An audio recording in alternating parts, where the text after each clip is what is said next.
Hello दोस्तों, कैसे हो आप। दोस्तों, एक बहुत बड़ी खबर आ गई है जो आपके लिए बहुत ज़रूरी है जानना।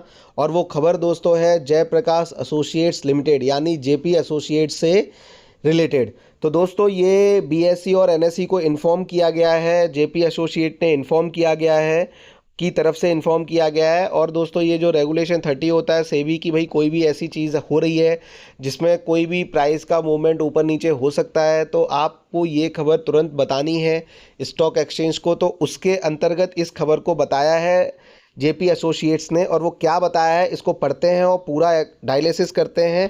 और वीडियो को लास्ट तक जरूर देखिएगा, मैं बहुत जल्दी ख़त्म करने की कोशिश करूंगा। बहुत बड़ा डॉक्यूमेंट है, लेकिन हम आपको इसका जो ओवरव्यू है वो बता देते हैं और आपको ये बताएंगे कि अब प्राइस पे क्या फ़र्क पड़ेगा, आगे क्या होगा। तो आप बने रहिए हमारे साथ।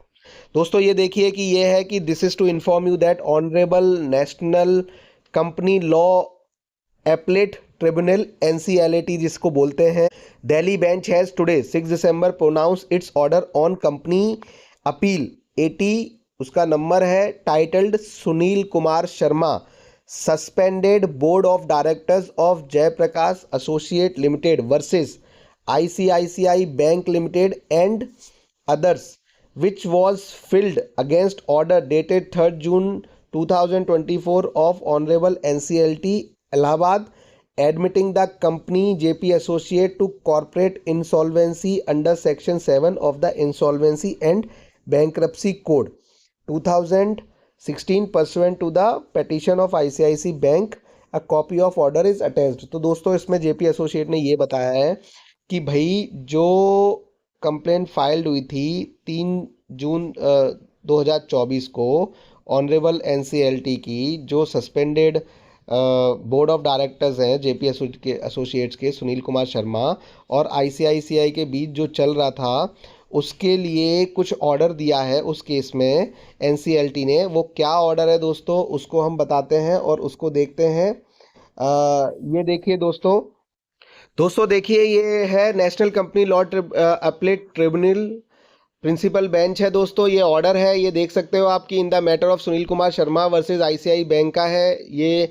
और उसके बाद मिस्टर भुवन मदान है, इंटरिम रिजोल्यूशन प्रोफेशनल है, जो आईआरपी है, इनको किया जाता है नियुक्त। तो दोस्तों, ये देखिए कि प्रेजेंट है, किस किस ने केस प्रेजेंट किया, ये वकीलों के नाम हैं, आप देख सकते हो। और दोस्तों, ये आपका किसके लिए कौन आया वो भी सारी चीज़ें। अब जजमेंट क्या है देखिए दोस्तों, अशोक भूषण जी हैं, उन्होंने जजमेंट क्या दिया है कि these appeals have been filed by a suspended director of the corporate debtor challenging the order dated 3 June 2024 passed by the learned adjudicating authority NCLT Allahabad bench Prayagraj in CP and different IS there in by the influenced order dated itne the adjudicating authority has admitted section 7 application filed by ICICI Bank Limited by commencing corporate insolvency against the corporate director Jaiprakash associated limited. Second दोस्तों, इन्होंने बता दिया है कि पूरा जो भैया जो केस ऑर्डर किया था उसके अगेंस्ट में अपील की गई थी। मतलब 3 जून 2024 को जो ऑर्डर आया था एनसीएलटी का, उसके अगेंस्ट जेपी एसोसिएट के जो सस्पेंडेड डायरेक्टर हैं उन्होंने अपील की थी। अब उसमें क्या है आगे देखते हैं। The appeals also challenge order pass by the इतने was filed by corporate director for dismissal of companies petition which has been dismissed by the separate order of the same date.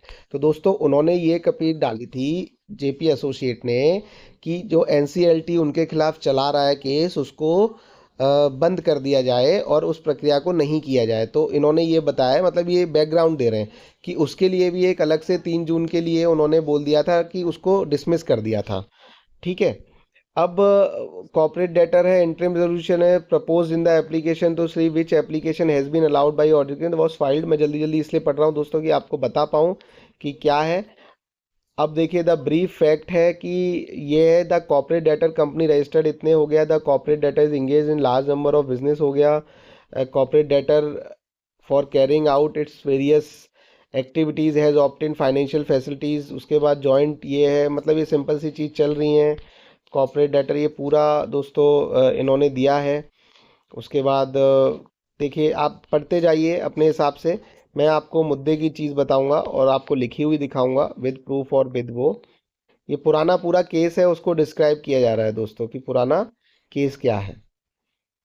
ये देखिए, ये पूरा बकेट आ गया other than, मतलब ये काफ़ी बड़ा डॉक्यूमेंट होने वाला है। ये इन्होंने कहा, एक एक करके इन्होंने जजमेंट दिया है कि क्या है। बेसिकली केस ये था कि ये गए कोर्ट में और इन्होंने बोला कि हमारे खिलाफ जो ये किया था इसको आप अपहोल्ड कर दो, बंद कर दो।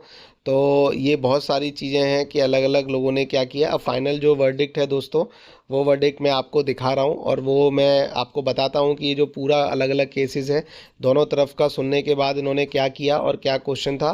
तो ये देखिए, बस आपकी स्क्रीन पे आने ही वाला है और हम पहुंच गए हैं लास्ट में। ये डॉक्यूमेंट आप पढ़ सकते हो। ये देखिए दोस्तों, ये क्वेश्चन नंबर 8 है लास्ट में। The in view of the above reasons and answers given to the question, we are in view that no ground has been made out in this appeal to interfere with the impugned order dated 3 June 2024। तो दोस्तों 3 June 2024 का जो order है उसको ही बरकरार रखा गया है और कोई इंटरफेयर नहीं करना चाहता कोर्ट भी, क्योंकि इन्होंने कोई बहुत ही ज़्यादा सब्सटेंशियल जो एविडेंस है वो नहीं दिए हैं। एंड अगला पॉइंट है कि in result all the appeals are dismissed, I A number two of 2024 filed by the SBI seeking intervention is allowed. All other IAs stand dispose of. तो जो SBI का ही है केवल उसी का ही इंटरवेंशन अलाउ किया गया है और जितने भी इंडिपेंडेंट अपील जो हुई थी उनको सबको स्टैंड ऑफ कर दिया गया है। तो बेसिकली क्या है कि जो आप देख सकते हो कि जेपी एसोसिएट के शेयर में पिछले दिनों कुछ दिन बढ़त आई। तो दोस्तों अब वो ये है कि इस ऑर्डर के साथ ही थोड़ा सा सेटबैक उनको होने वाला है, लेकिन कोई बहुत ज़्यादा नहीं होगा और ये आगे की तरफ बढ़ता ही रहेगा। बाकी हमने आपको पूरा का पूरा ऑर्डर दिखा दिया। अब ये लास्ट पेज है, देखिए। तो ये जस्टिस अशोक भूषण जी हैं, चेयरपर्सन है, उन्होंने ये जारी किया है। तो ये हमारे पास जो पहले का ऑर्डर था वो उसके ही इंटरप्रिटेशन करके उसमें बताया गया है दोस्तों। तो आपको अच्छा लगा वीडियो तो लाइक कर दीजिए प्लीज़, चैनल को सब्सक्राइब कर दीजिए और शेयर करिए। ऑल द बेस्ट दोस्तों, खुश रहिए, पैसे कमाते रहिए और साथ बने रहिए।